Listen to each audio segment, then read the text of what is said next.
I'm Amy. I'm one of the founders of PARU. And I'm Lani, and I am the other founder of PARU. We are a specialty tea company based here in San Diego, California. We take modern twists upon traditional tea blends, and we source predominantly from Southeast Asia and in Japan. Sunset Projects has been there for us since day one. I remember coming to Miki and Jess asking if they can build me a little small cart so I can easily fit in my small GTI Volkswagen to go to do different pop-ups around San Diego. So for me to come to them asking them to help me on or help us on the first store and now the second. It's been a great experience working with PARU. As Amy mentioned, we've been working with them since they started out. We both met at an event. We were doing a pop-up shop, and the conversation led to a small project at the beginning, but then after further developing ideas with them and working on smaller things, we expanded into their first store. And I think that the collaboration works well because I think we both sort of have the same ideas and vision for what they're trying to do, and the sort of modern aesthetic is something that we both, I think, gravitate towards. So it's been a great collaboration. Obviously the name PARU comes from a Japanese word for pearl. I think that the initial concept of bringing teas, having the Asian sort of influence, I think was an automatic inspiration to have Japanese aesthetics, Japanese influences design-wise to the space. I'm definitely still leaving it with contemporary details and sort of modern aesthetic, but the Asian and Japanese influence was very strong. Tea blending is actually one of our favorite things about having this business because I think it reflects our backgrounds as Asian Americans. Tea blending in the tea world is a little bit controversial. Some folks, they really love pure teas and don't really like to venture out into blends, but for us, it's something we embrace. I think creating blends and different concepts, probably almost like when you guys create designs and concepts too, I usually start with kind of like the end goal of what I want to create. One of our blends that we make, pandan waffle, that's kind of like a combination between one of my favorite childhood desserts. And that was also really special. The coconut that we use in the pandan waffle is also sourced from the Philippines, so that's like a blend of Lani's background too. So for me, it's just almost like my favorite playtime to do different blends. So that's really important to us at PARU. The idea of having two PARU locations within San Diego came by accident, actually. Well, two ways, naturally and by accident. We were just outgrowing the space thanks to the community support. People came in, they loved the tea and they loved the design, and we were looking to actually expand, and we ended up falling in love with the La Jolla community. I grew up in San Diego, so I was very, very familiar with it, and also just the space itself. It had a lot of natural light, and the neighborhood felt very similar to the Point Loma neighborhood in terms of people being welcoming, and we were very drawn to it. Having two different locations, we wanted to have those similar elements of PARU, I guess, shown in both spaces, but also a little bit different because we wanted to have two different experiences. What's kind of going on into your guys' mind of building that experience out? Yeah, I think that starting in the Point Loma location, we were very limited by the size of the space, but we still wanted to make it feel open and airy and inviting, and but also functionally make it practical. When we encountered the space in La Jolla, we sort of got what we wanted in terms of having much more space. But then I think the true challenge was trying to design a space that had a similar sort of feel. And I think that, the similarities between the beach communities of Point Loma and La Jolla sort of naturally, we wanted that sort of airy, light environment to influence both spaces. And so yeah, that was really the challenge, is sort of two separate size spaces trying to combine it with the same. But I do think that it was easy for us because we just had to concentrate on focusing on the same material palette, but just like scaling it up. There'll be a few different twists. Yes, absolutely, there always are. But we basically just focused on, the white colors, the light woods, and a few really key, beautiful statement pieces. And then you've actually made our job a lot easier because a lot of your packaging and products are just so beautiful that we're just meant to like basically display that for you. And so from a design aesthetic, yeah, it lends itself to the sort of like the white and the light woods, basically. Yeah, I think the graphics and branding of PARU already sort of sets the tone, with this sort of contemporary, minimal, sort of spacious, airy feel. And we tried to tie that into both spaces. The meaning behind the name Bao Hall, great question, is inspired by a Japanese group called the Takarazuka Review.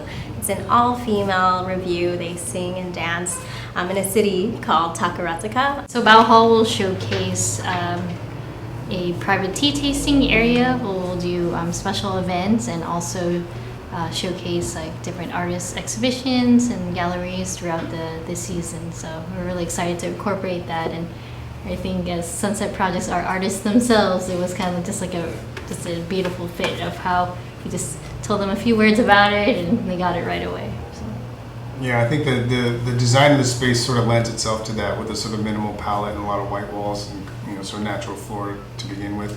So it was pretty easy to incorporate that into it, but it did provide an interesting opportunity to blend sort of operations and retail and sort of service with this sort of gallery component.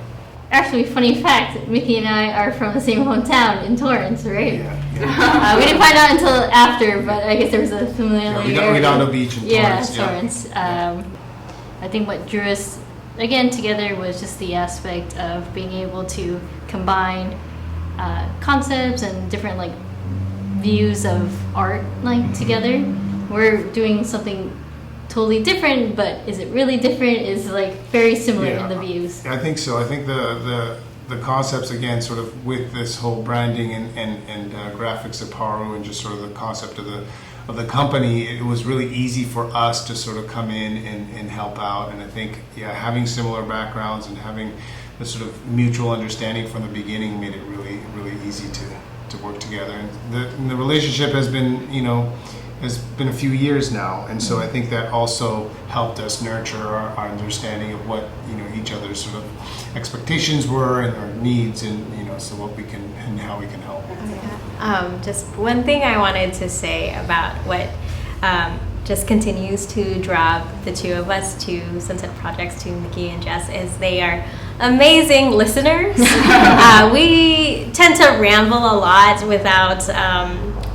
We talk a lot before we arrive to the point that we want to make, and they're so patient, and sometimes I feel like they could read our minds. We meet weekly to discuss the design and also where the status of the design, and I just feel like they're always 100 steps ahead, and if we have questions, they already have it answered, and we trust them so much with our vision, and I feel like without them our vision would feel a little bit limited. So yeah, it was no question for us. It was whether they wanted to work with us again. I think for us, balance and connection goes hand in hand together.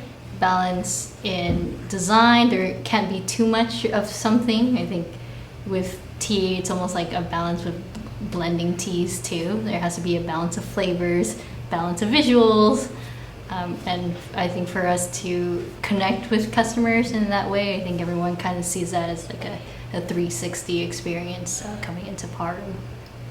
Yeah, and I think also talking about the sort of Asian and Japanese influence in design, I think there's a balance in terms of the Western and sort of modern aesthetic with the sort of traditional and Asian influences. So yeah, I think that from the get-go it was all about the balance. The challenge is making that all work, but still maintaining the sort of balance and look and feel of the brand. And I think a lot of that too has to do with like flexibility. So like as you're expanding your business, so like you started out with, you know, the cart and doing like special events and online thing, and then you suddenly have the space that you're trying to manage and then the online business as well. For us, it was helping you figuring out how to make your space as flexible as possible so that as your business like evolves and changes, you can adapt to that. How did COVID affect our partnership? I actually remember this day vividly because I was so excited because we were in the middle of kind of renovating this store because we had plans for like stadium seating, a little bit more open, open area.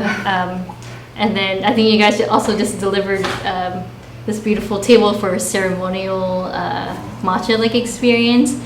And then, you know, things just started shutting down. But again, it was kind of like, well, we always have solutions, which again, I always like give Miki or Jess a call. There's always a solution being on the other line. And we're like, oh, I think we'll just, again, plan for this and then be able to, I guess, rearrange the design for like another.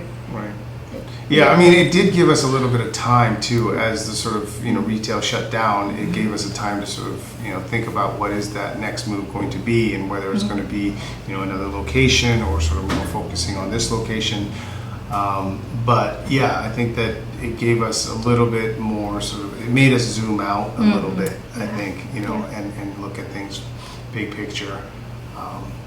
Well, we had scoped out a few projects to do in the front of the house, add a little bit more seating, but I think once we had to shut down the store, our online also started taking off too, so I think, yeah, we decided to kind of switch those things to more back of the house organization, and that was really helpful because we had a lot of stuff coming in, and I think that really helped us out. I think, you know, in the Point Loma location, we sort of design things for a very small contained space, and once you come in the store you can sort of stand and scan around and see different things. I mean, there's different things in each corner, but I think in the La Jolla space you get to explore a little more.